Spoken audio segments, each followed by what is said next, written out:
Hi, this is Scott Garibay, and today we're going to talk about Dungeons and Dragons, and we're going to talk about Adam Driver's White Noise.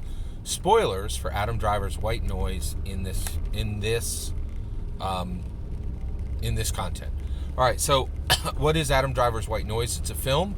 It's brand new. I think it's one of the first films, major films, to drop in 2023. It dropped on Netflix. It released through Netflix. It really didn't go to. I think it might have went, to movie, to film. It might have went to some screens just so that I could qualify for awards, right? But it's primarily a Netflix film, and the reason why I say it's Adam Driver's, film is I think if Adam Driver weren't in this film, literally, virtually no one would watch this. And Hollywood has this pattern of one for them, one for me, right? And it's like, here's a huge blockbuster, everyone's gonna love it. And then actors are like, I'm a deep philosophical person, and I want to dive deep into subjects using art, right? And that's a one for them, right? And actually every Marvel actor does this, right? They make billions, they make billions for Disney, and then they're like, hey, I want you to help me make this. They use their clout, they use their connections to make these movies that no one would ever see, right? And this thing is brilliant. So Adam Driver's White Noise is one of the most brilliant films I've ever seen. And so I've been telling you, hey, if you're paying attention to Dungeons & Dragons, you really need to start thinking about plain narrative, meta narrative, and assigned narrative. Because and the reality, and also talking to you and saying, hey, as Dungeon Masters and Dungeons and Dragons players, they are, they're doing things with narrative that's not being done anywhere else on the planet. We are the cutting edge of human narrative, right? And this film is right there. I've never seen a movie that had that had a clear, plain narrative, right?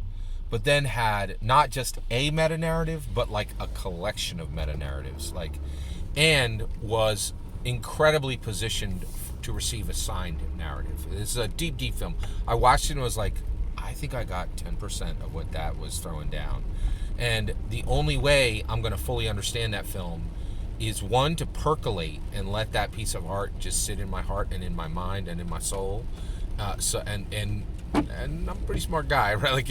With no small amount of wisdom, and I'm going to come out the other side with a deeper understanding of it, and then perhaps by rewatching it, right? And or watching commentary on it. Just brilliant film. Okay, so one, I cannot suggest it highly enough. 5 out of 5 star movie. Go watch it.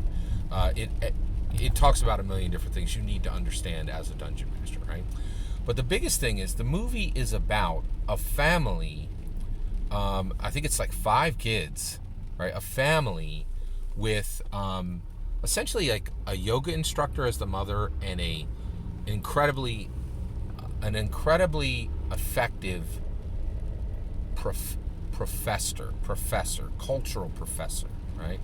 And this whole family is structured and functions like Tier 1, like Dungeons & Dragons 5th edition Dungeon Masters and players. By the way, if you're not aware, Dungeons & Dragons 5th edition Dungeon Masters and players, for a host of reasons I've already said on this channel, far surpass any other type of Dungeon Master, or based on courage, based on the ability to do the job, based on expectations, the willingness, the ability to accept expectations and meet expectations. Dungeons & Dragons 5th edition Dungeon Masters and D&D players are, without exception, the most high-performing dungeon masters in the world, bar none. Okay, it's not even close, right? So, so what are we doing as dungeon masters? Well, the reason why I'm pointing at this film is we are doing exactly what these people in the movie are doing, right? We are doing intangible pattern recognition, right? Intangible pattern recognition. And we're leveraging it through abstract IRL modeling. And all of that abstract IRL modeling is foundationally based on literature, history, and art. Okay? And so essentially, dungeon masters look at the world and say, okay, I'm gonna paint this into this fantasy world, right? I'm going to paint, I'm going to paint the real world into this fantasy world, right? Now, not all DMs do this. Some DMs are foolish enough to believe that Dungeons and Dragons is about cutting goblins in half, do nothing with their games, teach themselves nothing, teach their players nothing, right? But other dungeon masters are like, wait a second, I can do intangible pattern recognition and port that through abstract IRL modeling, right? And all of that can be based on literature, history, and art. Now, why would you? And so that's what we're doing. That's what we do. And essentially, if you watch this film, what you see is that every every engaged dungeon master, right, who's using Dungeons and Dragons for purpose, right, not just playing for fun. That's cute. Basically, what they're doing is they're functioning as a professor, but that's what dungeon masters are. They're modern professors. They're SMEs. They're subject matter experts on a multitude of topics, but they've eschewed academia, right? And they're freed from academia, right? And to a man, to a woman, engaged D&D 5th edition dungeon masters and players are some of the most charismatic, confident, intelligent people in the world. And that's exactly what you need for a professor, right? They have to be charismatic to engage their students. They have to be confident because they're constantly publicly speaking. I don't think we talk enough about dungeon mastering being public speaking. It's a huge deal. It's one of the reasons why so many people don't want to dungeon master. I think it's the main reason why people don't want to dungeon master. And when fools come up and say dungeon mastering is easy, what they're forgetting is I don't have a fear of public speaking, and I'm going to pretend that dungeon mastering isn't public speaking. It's an outrage to say that dungeon mastering is easy is ludicrous, false, frankly dangerous in my opinion. It's one of the most ridiculous statements in the world. Dungeon mastering is outrageously difficult. Okay, and Ben from Questing Beast just at the end at 2022 wonderfully validated this and said, if you are a D&D 5e dungeon master, you're expected to know the rules backwards and forwards. You're expected to be an epic storyteller, and you're expected to be a life coach. So if you don't want to listen to me, listen to Ben from Questing Beast, who's telling you it's outrageously hard to be a dungeon master, right? Like, so dungeon masters and highly engaged players are functioning as professors freed from academia, right? So what really blew me away about this movie was I was like, okay, I know what this movie is, so this is going to be, and so it takes this professor family and it drags them through an apocalypse, right? And an apocalypse event, right? And I was like, oh, well, this is going to be, haha, funny. Look at these people who are doing intangible pattern recognition, porting it through abstract IRL modeling, and all of it being based on literature, art, and history. And it's going to be like, look how unprepared and how horribly they are impacted by this apocalypse because they're not preppers, right? They don't have a bunch of water and food and guns, and they're not ready for the apocalypse, right? Wow, was that not the message? The plain message, the plain narrative of the film shocked me, right? They were like, no, preppers are idiots, right? And how you really prep for an apocalypse. This is what I took. This is my takeaway from the film. It was saying preppers are fools who will die. And the way you actually prep for an apocalypse event is you do intangible pattern recognition. You port it through constant abstract IRL modeling of life. And you base all of that through your study of literature, history, and art. And what the movie said is that is the best prepper. And the reason why is the prepper will run around and do a whole bunch of activity, right?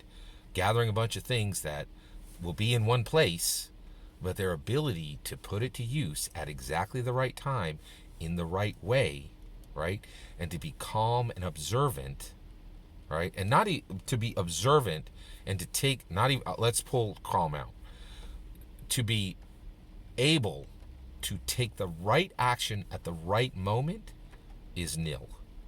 But if you have spent your time doing intellectual pattern recognition and porting that through IRL through abstract IRL iterations of life, all through the filter of literature, history, and art, you are perfectly positioned to rule the apocalypse, right? Because you'll be able to gather people around yourselves. You'll be able to determine exactly what needs to happen at a particular time and when to do it.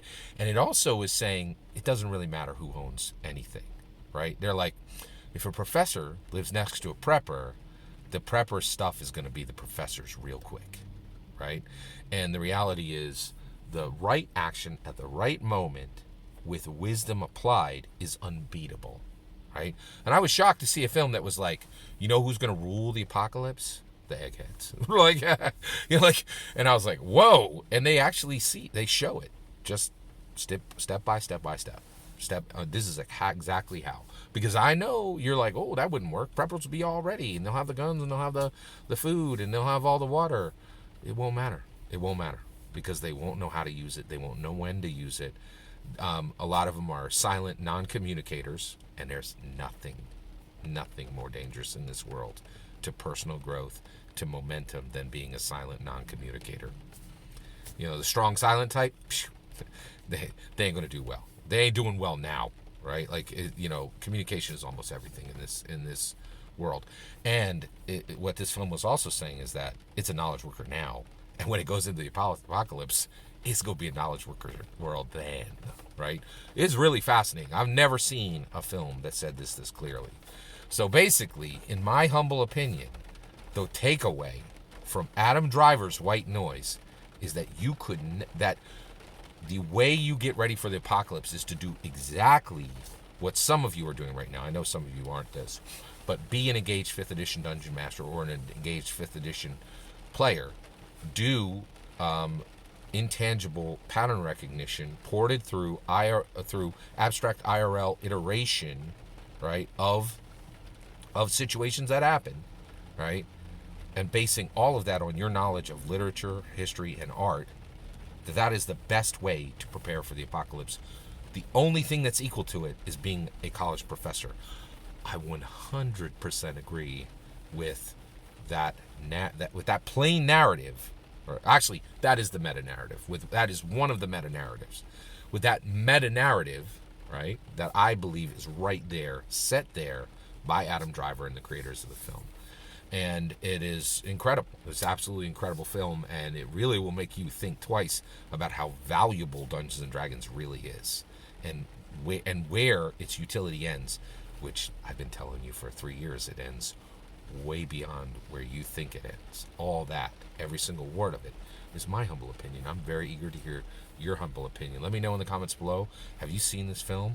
What are your thoughts that people who are right now doing intangible pattern recognition, porting it through abstract IRL iteration, all based on history, literature, and art, are the best prepared for the apocalypse? I think they're right. I think Adam Driver's right. I think all the creators of this film are right. I think that's what they're saying. That's my humble opinion. I want your humble opinion. Let me know in the comments below. Please consider liking and subscribing, and have a wonderful millennium.